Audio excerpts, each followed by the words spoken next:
9 জন police কর্মীকে মৃত্যুদণ্ড দিল, অর্থাৎ ফাঁসির আদেশ দিল। ফাঁসির আদেশ কেন দিল? ভয়ঙ্কর পরিণতি ঘটেছিল। দেশের মধ্যে সবচেয়ে বড় খবর বলা যেতে পারে এবং মানবতার দৃষ্টান্ত বলা যেতে পারে যে বিচার ব্যবস্থা আজও ভারতবর্ষে বিরল। আইন কারো ছেড়ে কথা বলে না, আইন আইনের পথে হাঁটে। 6 বছর পর 9 জন পুলিশ কর্মীকে মৃত্যুদণ্ড দেওয়া হলো। কি মৃত্যুদণ্ড দেওয়া হলো? পুলিশের ফাঁসির সাজা ঘোষণা করলেন। 6 বছর পর পিতা ও পুত্রের যেভাবে নির্মম অত্যাচার করা হয়েছিল লকআপে ফেলে, তারই প্রতিবাদ হিসাবে এবং তারই বিচার প্রক্রিয়া চলাকালীন শেষ হয়ে 9 জন পুলিশ কর্মীকে মৃত্যুদণ্ড দিল, অর্থাৎ ফাঁসির আদেশ দিল। ফাঁসির আদেশ কেন দিল? ভয়ঙ্কর পরিণতি ঘটেছিল। লকডাউনের সময় পিতা এবং পুত্র, তাদের একটি মোবাইল শপ ছিল, মোবাইল দোকান ছিল, শোরুম ছিল। সেই মোবাইল শোরুমে তারা মোবাইল বিক্রেতা আসতো যেত এবং লকডাউনে সেই সময় মতো দোকান বন্ধ না করার জন্য বাবাকে তুলে নিয়ে যায়। কি নির্মম অত্যাচার হয়েছে একবার শুনে দেখুন। পুলিশ মনে করে, আজও পর্যন্ত এই রাজ্যের, এই দেশের পুলিশ মনে করে আমরা সব কিছুই পারি, তুলে নিয়ে যেতে পারি, মারতেও পারি, আইনের ঊর্ধ্বে যা খুশি করতে পারি। আইনের পোশাক পরে, পুলিশের ড্রেস পেয়ে মনে করে আমরা সব কিছু যা খুশি তাই করতে পারি। কিন্তু না, আইন সেটা বলে না। সেটাই তার প্রমাণ করে দিল তামিলনাড়ুতে। বাবা এবং ছেলে একসঙ্গে মোবাইল দোকান চালাচ্ছিল। বাবাকে তুলে নিয়ে যাওয়া হয়। বাবাকে তুলে নিয়ে যাওয়ার পরে কি বিরল ঘটনা দেখুন। বাবাকে যখন নির্মমভাবে সেখানে পেটানো হচ্ছে, ছেলে যখন বলে এইভাবে আমার বাবা কি এমন অপরাধ করেছে যে আপনারা তুলে নিয়ে এসছেন, এই 59 বছরের বৃদ্ধ মানুষ, তাকে তুলে নিয়ে এসছেন মোবাইল দোকান বন্ধ না সময় মতো না করার জন্য, তাকে এভাবে কেন পেটাচ্ছেন? ছেলে সহ্য না করতে পেরে যখন প্রতিবাদ করলো, সেই সময় সে ছেলেকেও লকআপে ঢুকিয়ে নিল। লকআপে ঢুকিয়ে নেওয়ার পরে নির্মমভাবে অত্যাচার করা হয়েছিল একের পর এক, এমনভাবে যখনই যে পুলিশ অফিসারের মনে হয়েছিল 10 জন মিলে যাওয়ার ইচ্ছা হয়েছিল, সেই গিয়ে মেরেছিল।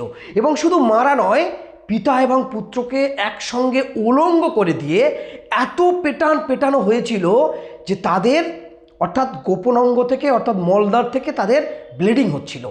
অতিরিক্ত ব্লিডিং হওয়ার ক্ষেত্রে বলছে একবার নয়, দুবার নয়, তার বাড়ির লোক বাইরে এসে চিৎকার করছিল, বাধা দিচ্ছিল।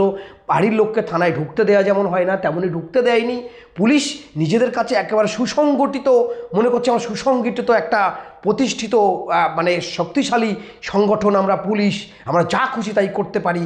তো সুসংগঠিতভাবে তাদেরকে অত্যাচার করেছিলেন 10 জন পুলিশ মিলে।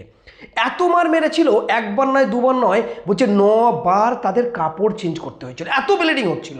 এবং যে অকথ্য ভাষায় গালাগালি করেছিল এবং এত পেটান পিটিয়েছিল, 9 বার পিতা এবং পুত্রকে কাপড় চেঞ্জ করতে হয়েছিল। তারপরে তাদেরকে যখন কোর্টে প্রডিউস করা হয়, অর্থাৎ কোর্টে নিয়ে যাওয়া হয়েছে। সবথেকে বড় কথা, পিতা পুত্রের মারের দায়ে পুলিশ যেমন দায় আছে, যখন মেডিকেল করতে নিয়ে যাওয়া হয়েছিল, পুলিশ মেডিকেল করতে নিয়ে গেছে, তার বাবা, তার বাড়ির লোক দেখেছিল যে তাদের গায়ে, তার পুত্রর এবং পিতার সাদা ধুতি পরেছিল, ছেলে লুঙ্গি প্যান্ট পরেছিল, তাদেরও ব্লিডিং হচ্ছিল। তারা সেভাবে চিৎকার করে কিন্তু পুলিশকে বলেছিল। পুলিশ কোনো কর্ণপাত করেনি। এবং যে হসপিটালে বা যে ডাক্তারকে দিকে তারা মেডিকেল করায়, সেই মেডিকেল ডাক্তার অফিসারকে কিন্তু ছাড়া উচিত হবে না। যেমনই 10 জন পুলিশ অফিসার মিলে এই অত্যাচার করেছে, 9 জনের ফাঁসির সাজা হয়েছে, ওই যে ডাক্তার, তার সার্টিফিকেটের দ্বারাই কিন্তু কোর্টে তোলা হয়েছিল। অর্থাৎ তার উচিত ছিল এমন কিছু টোটাল ভালো করে যদি ট্রিটমেন্ট করা হতো, তাহলে কিন্তু হসপিটালে ভর্তি রেখে, তাহলে কিন্তু এদের জেলে নিয়ে যাওয়া হতো না, এই মৃত্যুটা ঘটতো না। এবং এতে পুলিশের সঙ্গে কিছু কিছু ক্ষেত্রে আমরা দেখেছি ডাক্তাররাও মদত দিয়ে থাকে।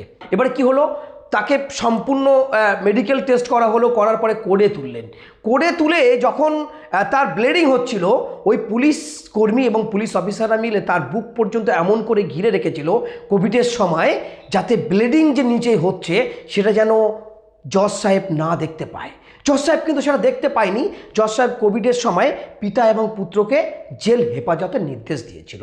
জেল হেফাজতের নির্দেশ দেওয়ার পরে পুত্র মারা যায় দুপুরবেলা, কয়েকদিন জেলে থাকার পরে, আর তার পিতা মারা যায় ঠিক রাতের বেলা। ভাবুন, এই নির্মম অত্যাচারের জন্য পিতা এবং পুত্রকে একসঙ্গে একই চিতায় সেই তামিলনাড়ুর মানুষ কিন্তু জ্বালিয়েছিল। পিতার নাম ছিল পি জেরাস ও পুত্রর নাম বেনিক্সকো। এই পিতা এবং পুত্রর একসঙ্গে চিতায় তাদের পোড়ানো হয়েছিল। এই নির্মম অত্যাচারে গোটা দেশবাসী দেখেছিল। আর কোভিডের সময় যে অত্যাচার আমরা দেখেছিলাম পুলিশের, রাস্তায় মারা হয়েছে, ঘরে মারা হয়েছে, আর এই বিজেপির কোভিডের নাম করে যেভাবে মানুষকে অত্যাচার করেছে, গোটা দেশের মানুষের লাশ পড়েছিল, মানুষকে ঘর থেকে বেরোতে দেয়নি, খাওয়া হয়েছে কিনা, ট্রেন বন্ধ, বাস বন্ধ, রাস্তাঘাট বন্ধ, পুরো জ্যাম করে দিয়েছিল, হসপিটালে যাওয়ারও ক্ষমতা ছিল না মানুষকে। সেই কোভিডের সময় পিতা এবং পুত্রকে পিটিয়ে পিটিয়ে হত্যা করেছিল 10 জন পুলিশ কর্মী। একজন পুলিশ কোভিডে আক্রান্ত হয়ে সে মারা যায়, আর 9 জন যারা বেঁচে ছিল, এই বিরল রায় দিল কোর্ট, মানবতা রক্ষা হলো।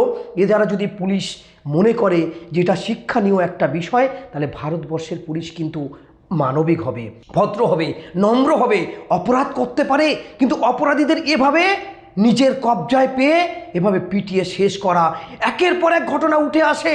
আমরা দেখেছি আমাদের পশ্চিমবঙ্গে একসঙ্গে 4 জনকে পিটিয়ে মারা হয়েছিল জেল কাস্টাডিতে, সেটাও পুলিশের মদতে হয়েছিল। তো ঠিক এইভাবে যদি ঘটতে থাকে, এই অবলা, এই 59 বছরের বাবা এবং মাত্র যুবক ছেলে, তার এভাবে জীবন চলে গেছে। তার জন্য কোর্ট যে রায় দিয়েছে, বিভিন্ন মানবাধিকার সংগঠন এবং বিভিন্ন স্বেচ্ছাসেবী সংগঠন একেবারেই তামিলনাড়ু সহ তার পরিবার সহ কিন্তু খুশির হাওয়া বইছে। পুলিশকে ভাবা উচিত যে এই খুশির হাওয়া আপনারাই রক্ষক হয়ে যদি আপনারাই ভক্ষক হন, তাহলে দেশের পরিণতি কোন দিকে যাচ্ছে আপনারা বুঝতে পারছেন। এবং আপনাদের পরিণতি কি হতে পারে, আইন সবাই সেটা কিন্তু দেখিয়ে দিল। এটা মাথায় রাখতে হবে। তাই আসুন না আমরা সবাই মিলে মানবতা রক্ষা করি, মানুষত্ব রক্ষা করি। এভাবে মানুষকে নির্মমভাবে পিটিয়ে পিটিয়ে, ক্ষমতা আছে বলে তাকে তুলে এনে পিটিয়ে পিটিয়ে হত্যা করা, এবং ক্ষমতা আছে বলে রাজনৈতিক ব্যক্তিরাও তারাও যদি মনে করে যে আমরা যা খুশি তাই করব, এটা কিন্তু আইন কারোর ছেড়ে কথা বলে না, আইন আইনের পথে চলে।